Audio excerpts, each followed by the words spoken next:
एक भारत श्रेष्ठ भारत বামুনবাৰী উচ্চ মাধ্যমিক বিদ্যালয় ইয়াত অসম আৰু ৰাজস্থানৰ স্বাধীনতা শ্বহীদৰ সংগ্ৰামীসকলৰ বিষয়ে সমূহ পৰিচয় দিয়া হৈছে।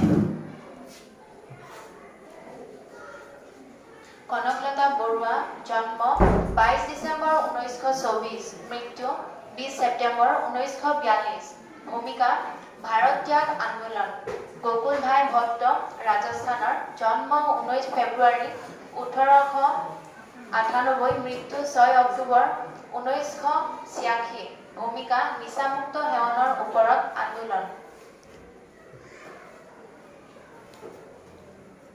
মণিৰাম দেৱান অসমৰ জন্ম 17 এপ্ৰিল 1806 মৃত্যু 26 ফেব্ৰুৱাৰী 1858 চনৰ সিপাহী বিদ্ৰোহ স্বামী কেশৱানন্দ ৰাজস্থানৰ জন্ম 12 মাৰ্চ 1883 মৃত্যু 13 সেপ্টেম্বৰ 1972 ভূমিকা অসহযোগ আন্দোলনত তেওঁ অংশগ্ৰহণ কৰিছিল।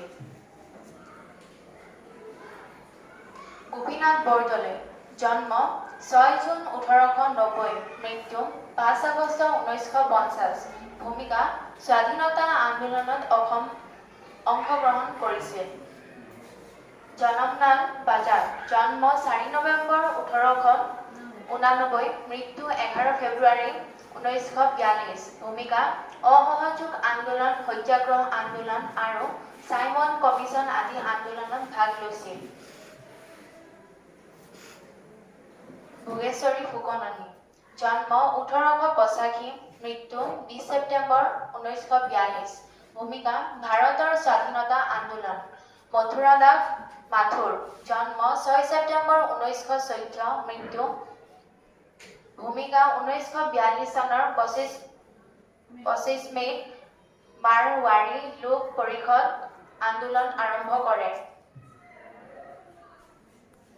কুশল কোঁৱৰ জন্ম 21 মাৰ্চ 1905 মৃত্যু 15 জুন 1943 ভূমিকা অসহযোগ আন্দোলন কেশৰী সিং জন্ম 21 নৱেম্বৰ 1872 মৃত্যু 1941 ভূমিকা জনসাধাৰণৰ একত্ৰিত কৰা ব্ৰিটিছৰ বিৰুদ্ধে প্ৰতিবাদত জঁপিয়াই পৰিছিল।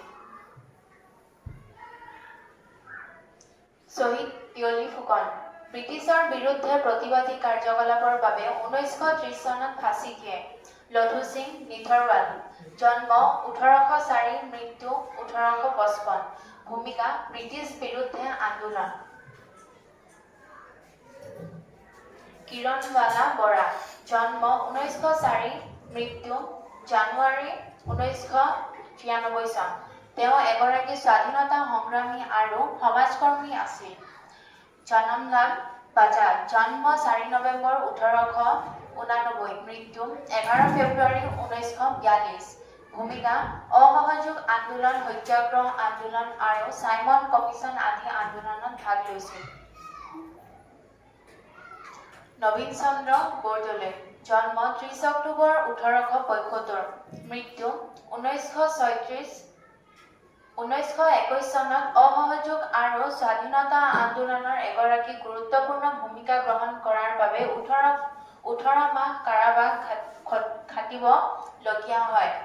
ৰাও গোপাল সিং খৰুৱা জন্ম 1872 মৃত্যু 1939 ভূমিকা ব্ৰিটিছ বিৰুদ্ধে বিদ্ৰোহ কৰিছিল।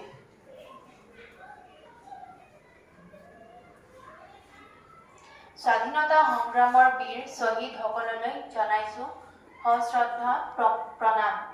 আমাৰ আজিৰ বাবে প্ৰাণ বিসৰ্জন দিয়া শ্বহীদসকল দেশপ্ৰেম দেশ ভক্তিৰ অমল উৎস আমাৰ নৱ প্ৰজন্মৰ চেতনা আৰু প্ৰেৰণাৰ জ্বলন্ত উৎস।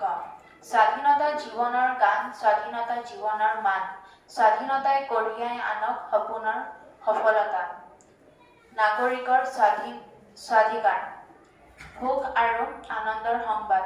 ধন্যবাদ। বামুনবাৰী উচ্চ মাধ্যমিক বিদ্যালয়।